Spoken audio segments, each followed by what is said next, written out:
24년도 B형 보겠습니다. B형. 초경량 비행장치, 무인 비행장치 설명을 옳지 않은 것은 초경량 비행장치, 무인 비행기는 날개가 고정되어 있으니까 맞고요. 초경량 비행장치, 무인 헬리콥터는 농악살포에 적합하지 않다. 요게 잘못됐네요. 헬리콥터는 애초에 멀티콥터 나오기 전에 농업용으로 쓰고 있었죠. 자연스럽게 3번, 4번은 정답이 되겠습니다. 변경 신고에 대한 설명을 옳지 않은 것은 변경은 30일 이내에 해야 된다. 용도가 변경됐을 때 변경 신고해야죠. 보관하는 사무실의 이전의 경우에는 변경 신고를 하지 않아도 된다. 잘못했죠. 보관 장소 변경되면은 변경 신고 해줘야 됩니다. 변경 신고서는 서류니까 이사장에게 제출해야 될 것이고요. 변경 신고와 말소 신고 서류 제출 기간, 변경은 30일, 말소는 15일. 정답은 1번. 자, 안전성 인증의 대상으로 옳지 않은 것은 물어봤네요. 옳지 않은 거, 그러니까 안 받아도 되는 거. 최대 이륙 중량 25kg을 초과하는 멀티콥터 받아야죠. 동력 패러글라이더는 당연히 받아야죠. 최대 이륙 중량이 25kg을 초과하거나 길이가 7m를 초과하는 무인 비행선. 요거는 이 말 자체가 잘못됐네요. 얼핏 보면 이거 맞지 않나 싶을 수 있지만 무인 비행선은 무게 기준이 자체 중량을 기준으로 하죠. 이게 시험 문제에서 이 무게 자체를 살짝 바꾸는 경우도 있지만 요런 멘트들을 바꾸는 경우도 있기 때문에 그 무게 기준 자체를 바꿔버린 경우도 있기 때문에 이런 거 주의하셔야 됩니다. 옳지 않은 것은 3번, 4번은 자연스럽게 맞는 게 되겠고요. 그 다음에 이제 음주 비행에 대한 혈중 알코올 농도에 따른 행정처분으로 옳지 않은 것은 하고 물어봤는데 0.02 이상 0.06 미만은 효력정지 60일, 0.06 이상 0.09 미만은 효력정지 120일, 그리고 0.09 이상은 180일 이렇게 효력정지가 이루어지게 돼 있죠. 그거에 따라서 이렇게 요거를 한번 쭉 봤었을 때 2번 혈중 알코올 농도 0.09%는 이제 180일에 해당하는 거기 때문에 옳지 않은 것은 2번이 되겠네요. 조종자 전문 교육기관의 지정 기준 사항 중 옳지 않은 것은 하고 물어봤습니다. 무인 비행장치 조종 경력이 100시간 이상으로서 국토부 장관이 이정하는 조종교육 교관 과정을 이수한 지도조종자 1명. 이 사람 필요하죠. 강의실 또는이 아니라 강의실 및 사무실 한 개 이상이죠. 옳지 않은 것은 2번. 강의실, 사무실 둘 다 있어야 전문교육기관으로 지정받을 수 있다고 개념 강의에서도 설명을 드렸습니다. 옳지 않은 것은 2번. 그럼 나머지는 다 맞는 거네요. 자, 비행계획 승인 담당 기관이 부산지방항공청이 아닌 것. 전북은 서울지방항공청이라 했죠. 이거는 너무 쉽네요. 자, 공역에 대한 설명으로 옳은 것은 물어봤습니다. 통제 공역은 항공교통의 안전을 위해서 항공기의 비행을 금지하거나 제한할 필요가 있는 공역이다. 통제 공역은 비행 금지 구역, 비행 제한 구역, 초경량 비행장치 비행 제한 구역이죠. 그래서 요 멘트가 꼭 들어가줘야 됩니다. 맞는 말이고, 그럼 다른 것들은 다 틀렸네요. 관제 공역은 관제권과 관제구 중 둘 다 포함하죠. 비관제 공역은 관제 공역 외의 공역으로 조종사에게 비행에 관한 조언과 정보, 교통 업무 증명을 받은 자의 지시를 제공할 필요가 있는 공역이다. 관제 공역 외의 공역으로 항공기의 조종사에게 비행에 관한 조언과 비행 정보, 항공교통 업무 증명을 지시할 이거는 업무 그 자체가 조금 잘못됐네요. 비행에 관한 조언과 비행 정보 업무는 주긴 하지만 항공교통 이제 업무 증명을 받은 자의 지시를 제공할 필요는 없습니다. 그래서 이제 조종사에게 비행에 관한 조언과 비행 정보 등은 제공할 수 있겠지만은 요 내용은 아니에요. 헷갈리게 해놨네요. 주의 공역은 관제탑에서 항공기의 조종사에게 특별한 주의, 식별 등을 경고해야 되는 공역이다가 아니라 조종사가 비행할 때 특별한 주의, 경계, 식별을 해야 할 그럴 필요가 있는 공역이죠. 설명을 그럴싸하게 적어놨지만 잘못됐습니다. 옳은 것은 1번이 맞네요. 자, 9번. 초경량 비행장치 사고를 일으킨 후 보고해야 될 사항으로 옳지 않은 것은 초경량 비행장치의 종류와 신고 번호 맞고요. 사고 후 조치사항, 요거는 보고 대상이 아니었죠. 그래서 옳지 않은 것은 2번. 인적사항 필요하고 장소 일시 필요하네요. 옳지 않은 것은 2번. 국토교통부령으로 정하는 초경량 비행장치 사고가 아닌 것은 하고 물어보네요. 이륙한 상태에서 초경량 비행장치에 접근이 불가능한 경우, 비행하던 중에 추락한 경우, 비행하던 중에 중상을 입은 경우, 비행 전 점검 도중 문제가 생긴 경우, 초경량 비행장치 사고는 법적으로 이륙부터 착륙하는 사이에 일어난 사고를 말하는데 비행 전이니까 아닌 것은 4번이 되겠네요. 사고가 발생했을 때 통보 의무자가 통보해야 되는 기간으로 옳은 것은 사고 보고는 지체 없이 통보하라고 조종자 준수사항에 떡하니 나와 있습니다. 굉장히 중요한 거죠. 처벌 기준이 다른 하나를 고르세요 라고 되어 있습니다. 자, 비행 승인을 위반하고 비행한 경우에는 비행 승인 위반이니까 이거는 300과태료고요. 신고번호 표시 위반은 100만원 과태료, 조종자 준수사항 따르지 않고 비행하면 300과태료, 특별비행 승인 범위 외에서 비행하면 300과태료네요. 그럼 다른 하나는 2번이 되겠습니다. 자, 위반사항 중 처벌 기준이 잘못된 거 고르라고 되어 있습니다.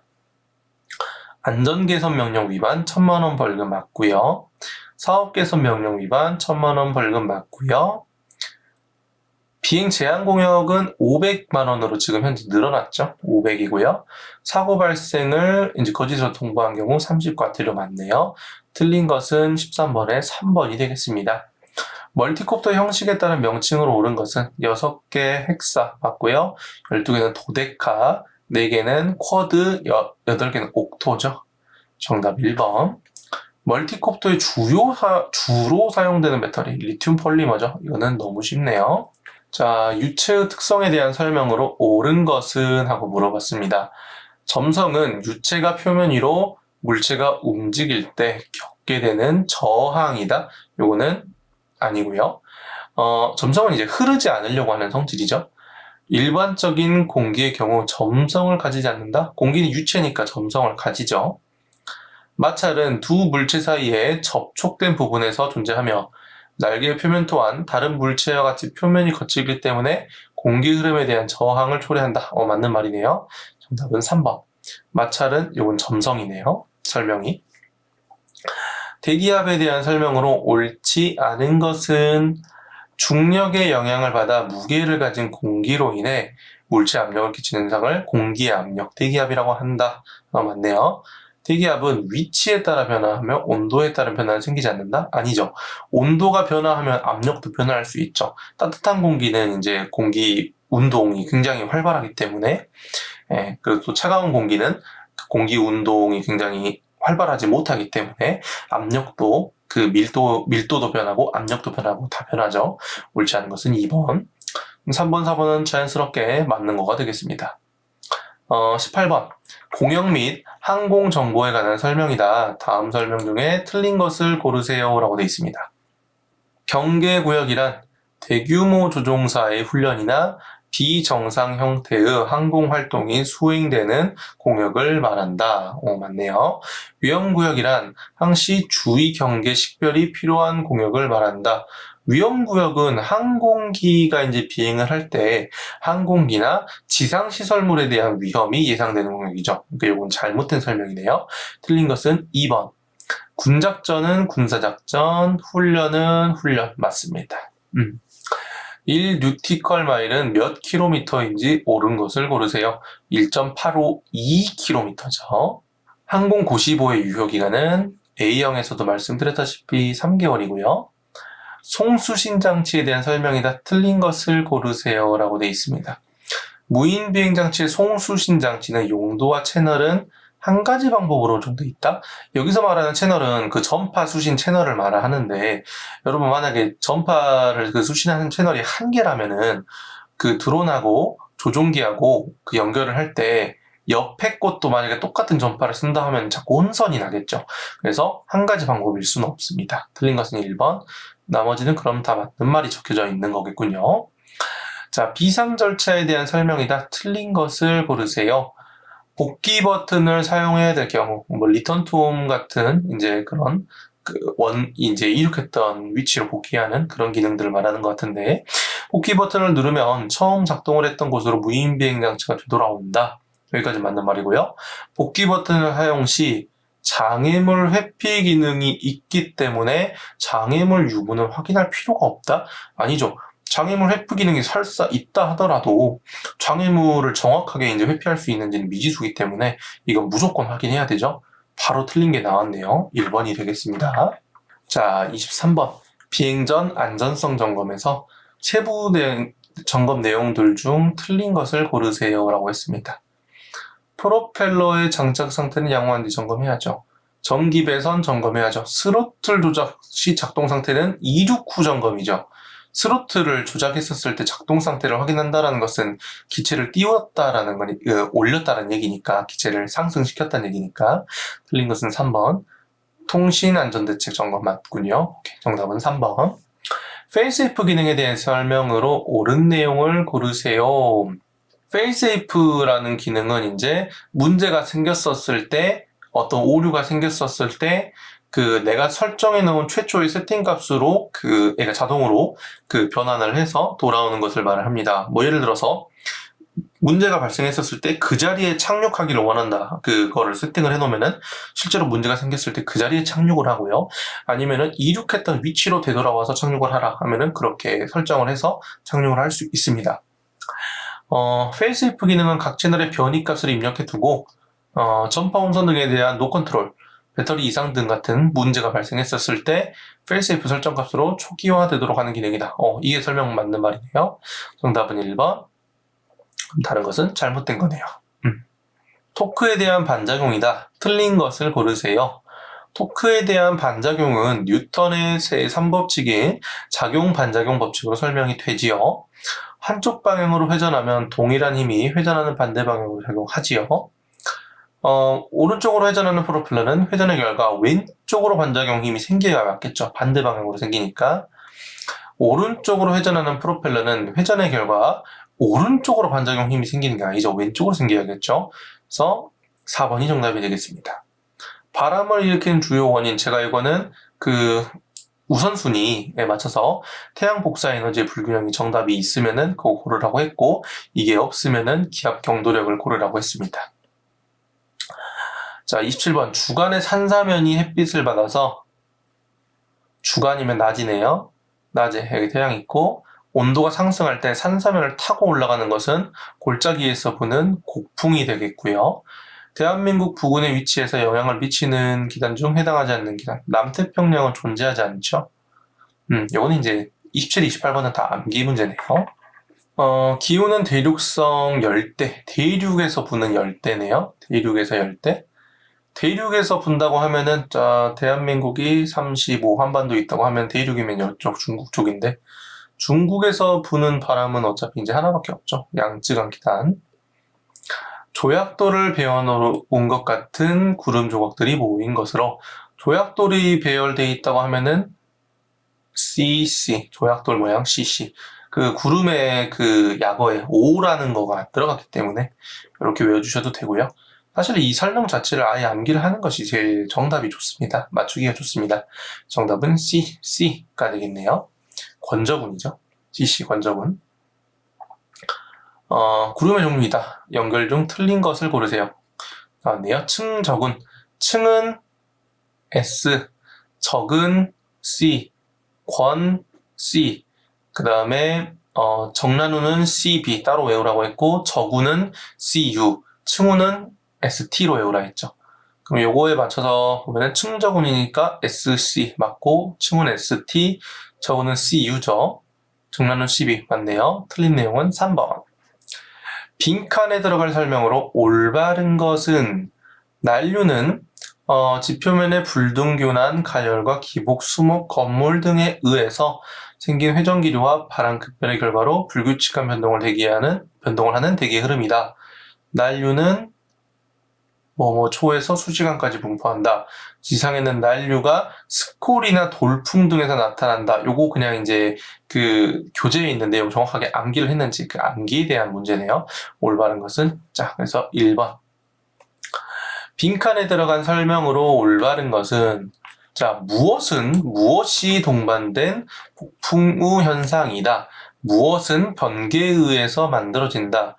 제가 번개 얘기 나오면은 반드시 천둥이 함께 따라 붙는다. 천둥이 함께 따라 붙는다라고 말씀을 드렸었죠. 그러면 일단 여기서 천둥이 들어가 있는 것은 골라보면은 무엇은 번개에 의해서 발생한다. 천둥이 번개에 의해서 형성되니까 마지막 세 번째 천둥이 들어간 요게 정답이겠군요. 그래서 한번 맞춰보면은 뇌우는 천둥이 동반된 폭풍우 현상 맞고요. 천둥은 번개가 만든다. 맞네요. 올바른 것은 2번. 다음 내용에 해당하는 착빙. 맑은 착빙과 거친 착빙의 결합이면은 혼합 착빙이죠. 요거는 너무 쉽네요. 서리 착빙에 관한 설명이다. 틀린 것은 무엇인가? 포화 공기가 이슬점 온도까지 냉각되고 그 이슬점 온도가 0도 이하일 때 수증기가 직접 축적되어 서리가 발생한다. 맞고요. 맑은 날 낮에 지표 복사 냉각으로 세우던 표면의 온도는 이슬점 온도 이하로 떨어진다. 맞고요. 표면에 부착된 서리는 항공기 표면을 거칠게 한다. 맞고 항력을 증가시켜서 양력을 약하게 만들죠. 위로 올라가는 힘이 양력을 약하게 만들죠. 그래서 왜 그러냐면 기본적으로 표면이 거칠기 때문에 저항이 세지면 이제 그 공기 흐름에 와류가 생길 것이고 이런 소용돌이 같은 와류가 생길 것이고 그렇기 때문에 제대로 공기 흐름이 생기지 않으니까 위로 올라가는 좋은 힘인 양력이 줄어들겠죠. 틀린 것은 3번. 4번은 자연스럽게 맞는 내용입니다. 36번. 항공기 엔진으로 흡입되는 흡입구와 기화기에서 나오는 기화기 착빙으로 나눠진다. 36번 이거 유도 착빙이네요. 38번 황사에 대한 설명으로 틀린 것은 황사는 편서풍을 타고 수십 미터 상공까지 올라가 평백미터 저까지 영향을 많이 미치죠. 2월, 4월에 자주 나타난다. 봄이네요. 맞네요. 정확하게 3월부터가 맞긴 하겠지만, 그거는 중요한 건 아니고요. 시정장애, 시야를 가리죠. 6월, 8월은 여름인데 나타나지 않죠? 틀린 것은 4번. 단열 과정에서 설명으로 옳지 않은 것은 단열 팽창, 공기가 상승하면 주위 기압이 낮아지면 공기 덩어리가 팽창. 맞네요. 단열 압축, 공기의 하강으로 주위의 기압이 높아지면 공기 덩어리가 압축되니까 그것을 단열 압축이라 한다. 건조 변화, 포화되지 않은 건조한 공기가 상승 또는 하강하면서 주위의 기압 변화에 따라 온도가 단열적으로 변화하는 것을 말한다. 맞네요. 수분 단열 변화, 수증기로 포화된 수분한 공기가 상승 또는 하강하면서 주위의 기압 변화에 따라 온도가 단열적으로 변화하는 것을 말하며 수분한 공기 덩어리가 1kg 상승할 때마다 약 4에서 6동저의 온도가 증가하게 된다. 요것은 제가 봤었을 때는 온도가 감소하게 된다. 요게 맞는 말이네요. 요거 하나가 달라요. 그래서 요거는 이제 이 내용을 암기를 정확하게 했는지 그걸 물어보는 거네요. 옳지 않은 것은 4번. 평균의 수면원수의 높이의 기압 값으로 오른 것은 요거는 이제 제가 15도 온도 화실로 59 그다음에 29.92 INHG 이런 거 암기해달라고 말씀드렸죠. 1013.2MB 10.25MB 단위가 MB라는 거. 그러면 정답은 2번이 되겠네요. 저기압의 바람 구조에 대한 설명으로 옳지 않은 것은 저기압, 로우, 저기압이니까 상승 기류가 나타날 것이고 하층에서 이렇게 이제 몰리고 이렇게 상층에서는 빠져나가는 형태의 이제 일어나는 건데 상층 대기에서는 수평 수렴에 의한 공기의 수렴이 일어난다. 상층 대기에서는 발산이 일어나죠. 잘못된 것은 바로 4번이 되겠네요. 네, 저기압의 바람 구조, 암기를 정확하게 했는지 그걸 물어보는 문제인 것 같고요. 저기압의 바람 구조 이런 거는 굉장히 중요하죠. 자, 여기까지가 B형입니다. 저희는 C형에서 뵙겠습니다.